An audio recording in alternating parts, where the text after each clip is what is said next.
This episode is sponsored by Free Market Kids. Hi everyone, welcome to Orange Hatter. Today you're listening to part 2 of my conversation with Nancy of Tanzania. You had mentioned that you both put in the same amount into your, it sounds like it's a joint account, but you put in different amounts and you're somehow tracking it, and your amount was staying the same, but his amount was going up. And because it was going up, he was able to use that difference to take you out somewhere nice. Yes, that's exactly what would happen. So we'd get our salaries that go into a joint fiat account, and then from there we'd each get pocket money, say like $200 a month or $250 a month each. And then mine would run out, but because Don would invest his, or he would buy Bitcoin, sometimes when it would go up, then he'd have a little extra change and he'd be like, hey, let's do something nice with this. So that's what was happening with Don. And I was like, I want whatever's happening with your $250. I want to know more about that. What's happening there? Right. That is so cool. And you had mentioned that you in Tanzania, you have a mobile spending account, but you also mentioned that when you meet a certain amount, you can't put any more in. Can you explain that a little bit more? Mm-hmm. So there is a limit to how much money you can have in your mobile money. So for example, my network is called Tigo. So the app or the system is called Tigo Pesa. And at the time that Don and I were dating, the limit was 1 million shillings, which is about $500, give or take. So there's a cap on how much money you can have at any time in that account. So once we passed the $500 mark, we couldn't keep adding to our mobile money anymore. So it was capped. Why is that? Why is there a limit to how much money you can put into a mobile account?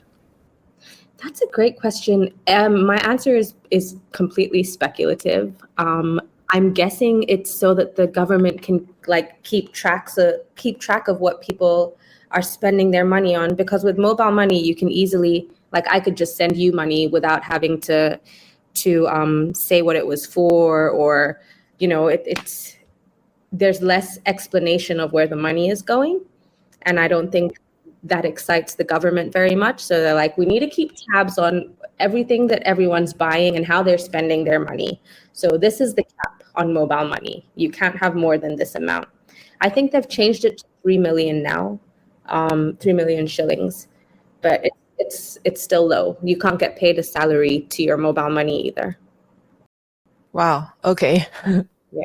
That's interesting that the government can put pressure like that on the way that you direct your money that you have earned yourself. Right. It's so frustrating. Or another thing that I used to find really silly is when we'd watch movies and then you'd see, I don't know, somebody gets kidnapped and then the kidnapper says, oh, you need to bring this and that ransom. And the person's got the money, but the bank doesn't let them take it out. That's frustrating. Yeah. So in Tanzania, because I personally don't know very much about Tanzania. I think most of the people who are listening probably don't know very much about Tanzania. Can you tell us just a little bit, sort of a quick overview of what it's like living there in terms of just from the point of view of money? Like how easy is it to transact? You just mentioned that there's some level of government control in how much money can be moved, but from your point of view as a Tanzanian woman, why would the people of Tanzania even be interested in something like Bitcoin? What's happening there that you think might prompt them to be interested in Bitcoin, you think? Okay, great question. So in terms of money and spending here, first of all, there's a huge gap between the middle class and the lower class. You get people who are living on less than $1 a day, and that's the majority of the population. And then you've got the middle class, which I would fall into, and then you've got the upper class. And again, there's huge divides in between there. Mobile money makes it really, really easy to spend. It's really convenient. I use my money in my phone. So everywhere I go, I can just take my phone with me. I never have to have a wallet. I never have to, carry anything else, which for me was the appeal of Bitcoin too, because when Don first showed me how to do it, he showed me that I could use my mobile money to buy Bitcoin through an app called Yellow Card. And although the process was a little bit long at first, once I got the hang of it, it felt easy. It felt like I don't have to now like go to a vendor or somebody and do any transactions. I think the pull for Bitcoin in Tanzania, I can only speak personally. I think that it feels like it finally gives us a chance to kind of level the playing field. Um, yeah, it gives a little bit of hope, because honestly, otherwise it felt like there was no way to stay afloat without just like kicking really hard and just getting tired of treading water. So the pull for Bitcoin, it gives us hope. Like, okay, we can put our money into something that we believe is going to grow, and it can't be taken away from us. You know, the government can't take it away from us. This is ours. It actually is ours. Um, I think right now there's not a lot of accessibility to information about Bitcoin in Tanzania. Thing that I know, I've had to learn through Dawn. It's not like you'd go to a place and they say, oh, yes, we accept Bitcoin here. I haven't been to a single place that accepts Bitcoin. Don has to do it through generating an online card and then connecting that to his Bitcoin wallet. And even speaking to my parents about it or speaking to my dad about it, there's still a lot of stigma attached to it. It's kind of like, what? Bitcoin? No, that's a scam. Like sometimes I even feel embarrassed to say, oh yeah, no, we have Bitcoin. It's kind of like, what? You have what? That's a scam. Like, don't you know that's a scam? So from the ground here, I think there's a ways to go. The systems are in place. The fact that mobile money works so well would mean that people can have access to Bitcoin, because almost everyone here has a phone with mobile money. So if you can buy Bitcoin through mobile money, it would mean that the structures are already in place for Tanzanians to have access to Bitcoin. But it's just the education about it, getting people to understand how it works or why it's even a good idea, removing the stigma that's attached to it. That would be the real hurdle. Yeah. So where you are, do you know any other local Bitcoiners at all? I do not know a single other Bitcoiner apart from Don. Okay. So you guys also have a really unique background in that Don spent a lot of time in the UK, and so he speaks English, and a lot of the Bitcoin education material is in English, right? Yeah. So would the language barrier be part of the reason, or is it just more of a cultural thing, or it's just that people just accept their experience as something that's inevitable? What do you think? I think it's a mixture of things. I think Tanzania as a country, there's a background of socialism. And so it's kind of like, this is the way we do things. This is the rubric that you're supposed to follow. And let's all kind of follow the same thing. Let's not have too many people, doing anything too different or too crazy. So there's that. And then I think that something that Don wants is to start translating some of the materials to Swahili. Actually, thinking about it now, there is someone from his place of work that he met, and they were just talking about, money and how the salary is barely covering his expenses. And so Don introduced him to Bitcoin and introduced him to Damus. And I've seen this other teacher on there now.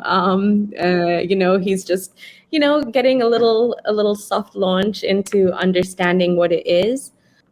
But yeah, I don't think there's a lot of material that would be accessible to the average Tanzanian, bearing in mind that, yeah, there is a big group of us that speak English. There's a big group of middle class people who could access that material. But if you're talking about, the man or the woman, like finding ways to educate them about Bitcoin, there are no programs that I know of that cater to that. Now, you guys are trying to make a difference, though. You are looking at starting a school. You want to talk a little bit about that project? Yeah, um, so we're moving to Arusha, closer to Kilimanjaro. We hope to start a school. I am currently teaching two kids, my friend's kids, and we thought it would be really nice to open up our homeschool to other families. Yeah, and really just grow it organically from there. And when we moved to Arusha, Don is really, really looking to get into financial education, like just educating people about options that are out there.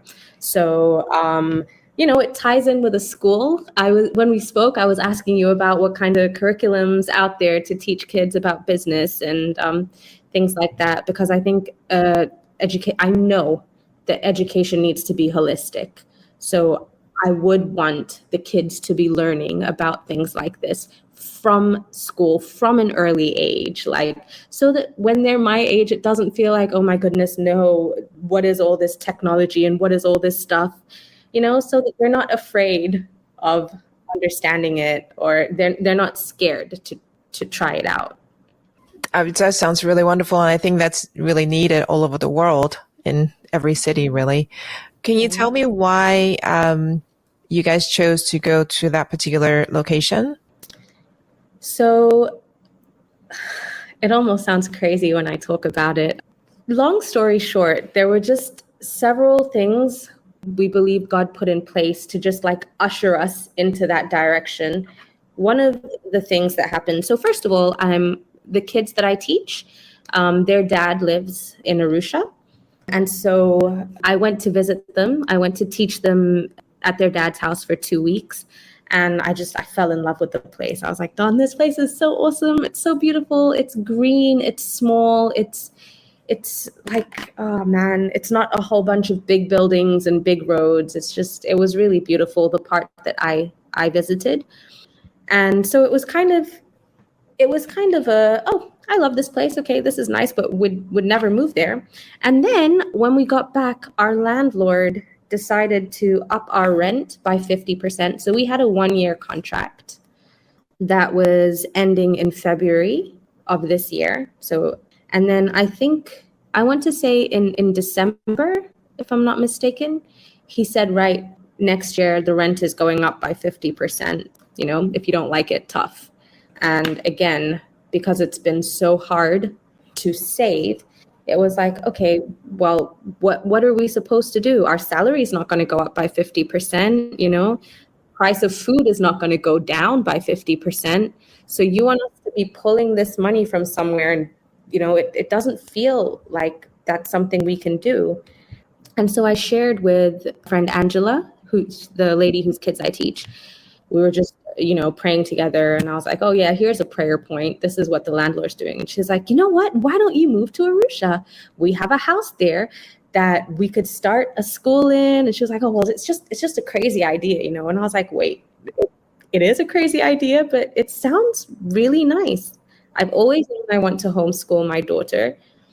Why not? Like, this is the perfect time to try. And that's pretty much what happened. I came home and I told Don, thinking that he'd be like, yeah, haha, Nancy, that's crazy. But he was like, you know what?